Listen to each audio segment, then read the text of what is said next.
కంచర్ల భూపాల్ రెడ్డికి మరి మతి స్థిమితం ఉన్నదో లేదో నాకైతే అర్థం కావట్లే. అసలు ఆ మామిడి యాదగిరి అంటే ఆయనకు మైండ్ పనిచేయక ఎన్నోసార్లు వాళ్ళ కుటుంబంలో తల్లిని కానీ భార్యను కానీ హింసించి ఎన్నోసార్లు బజార్లో పడితే అదే సందీప్ రెడ్డి వచ్చి ఎన్నోసార్లు పరిష్కారం చేసిండు. పెద్ద మనుషులల్లా వాళ్ళ భార్య భర్తలకు సమాధానం చెప్పిండు. ఆ ఊరికి ఎన్నోసార్లు ఎంతోమంది ఎన్నిసార్లు అయినా కూడా బీసీలే ఆయన ఎమ్మటుంటారు. 24 గంటలు బీసీలే ఉంటారు. ప్రతి ఒక్క అభివృద్ధి కార్యక్రమంలో ఆ ఊళ్ళో దేవాలయాలు కట్టించిండు.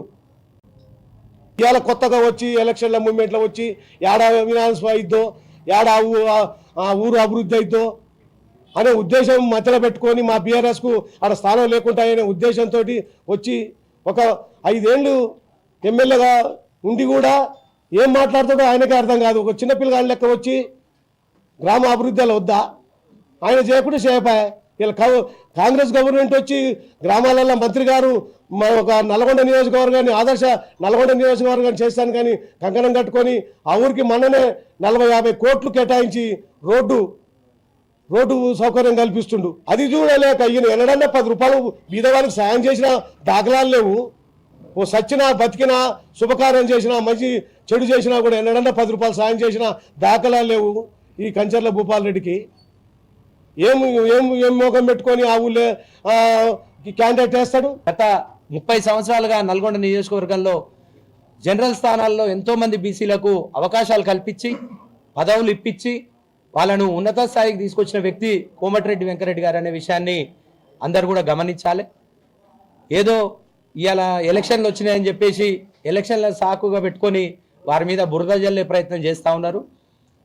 ఎల్లమ్మగూడెం సంబంధించింది ఒక ఎల్లమ్మగూడెమే కాదు, నల్గొండ నియోజకవర్గంలో ఉన్నటువంటి 93 గ్రామ పంచాయతీల్లో కూడా ఎక్కడ కూడా క్యాండిడేట్లను డిసైడ్ చేసే దాంట్లో తాను ఎక్కడ కూడా డిసిషన్ తీసుకోలేదు. ఆ గ్రామ పంచాయతీ సంబంధించిన పెద్దలు, గ్రామ ముఖ్యులు, ప్రజలు, అదేవిధంగా మండలానికి సంబంధించినటువంటి మండల పార్టీ నాయకులు అందరు కూర్చొని మీరే డిసైడ్ చేసుకోండి ఎవరైతే బాగుంటుంది అని మీరు డిసైడ్ చేసుకొని ఒక వ్యక్తిని ఎన్నుకొని పోటీలో పెట్టుకోండి అని చెప్పేసి వాళ్ళకే వదిలేసిన ఘనత కోమటిరెడ్డి వెంకరెడ్డి గారిది. ఆ గ్రామం అంతా కూడా సందీప్ రెడ్డిని ఏకగ్రీవం చేయాలని చెప్పేసి బీఆర్ఎస్ నాయకులు కానివ్వండి, మిగతా పార్టీలకు సంబంధించిన నాయకులందరూ కూడా నిర్ణయం తీసుకున్నాక ఈ పొలిటికల్ గేమ్లో భాగంగా ఆ యాదగిరి అనే వ్యక్తిని నిలబెట్టాలని చెప్పేసి ఈ పొలిటికల్ డ్రామా ఏదైతే బీఆర్ఎస్ పార్టీకి సంబంధించినటువంటి నాయకులు ఎవరైతే ఉన్నారో వాళ్ళు కావాలని చెప్పి ఈ ఏకగ్రీవాన్ని బ్రేక్ చేయాలనే ఉద్దేశంతో ఈ కార్యక్రమాన్ని తీసుకోవడం జరిగింది.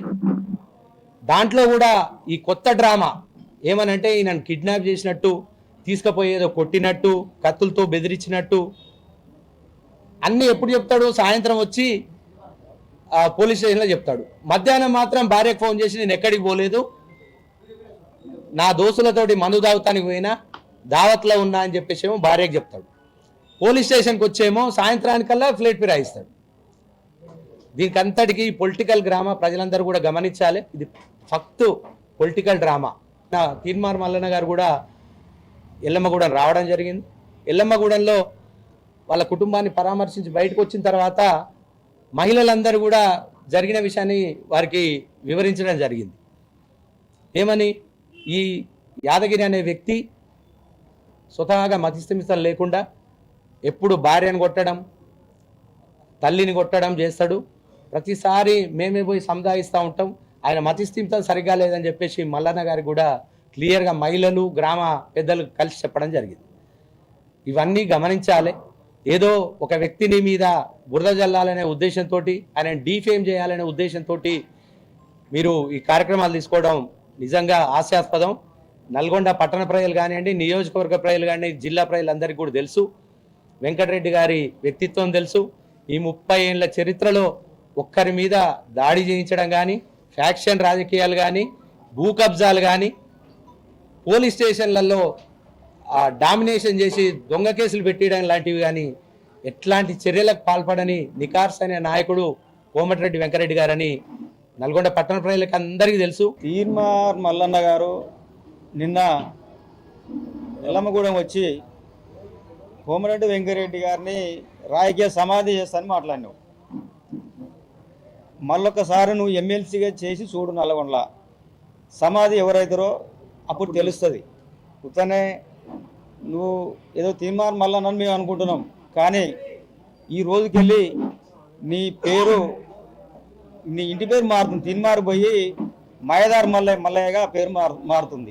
ఎందుకంటే నువ్వు ప్రతి ఏ మాట మాట్లాడినా అన్ని మాయదారి చేతలు చేస్తున్నావు, మాయదారి మాటలు మాట్లాడుతున్నావు.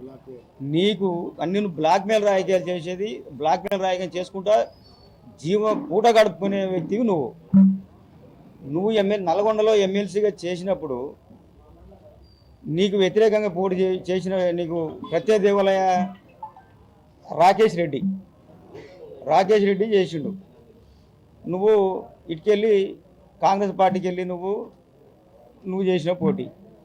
మరి నీ కాంగ్రెస్ పార్టీ రెడ్డికి ఇచ్చిందా, బీఆర్ఎస్ పార్టీ రెడ్డి కులానికి ఇచ్చిందా? నీ కాంగ్రెస్ పార్టీగా నీకు టికెట్ ఇచ్చింది, కాంగ్రెస్ పార్టీ తరఫున నువ్వు కాంగ్రెస్ మద్దతుదారులతోనే నువ్వు గెలిచినావు కదా. చరిత్ర సృష్టించినోడు ఇప్పుడు ఆ చరిత్రని తిరగరాయబోతున్నాడు.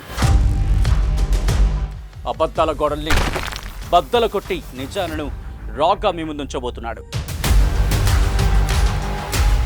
నిజమైన వార్తల కోసం వెంటనే డౌన్లోడ్ చేసుకోండి రా యాప్ని.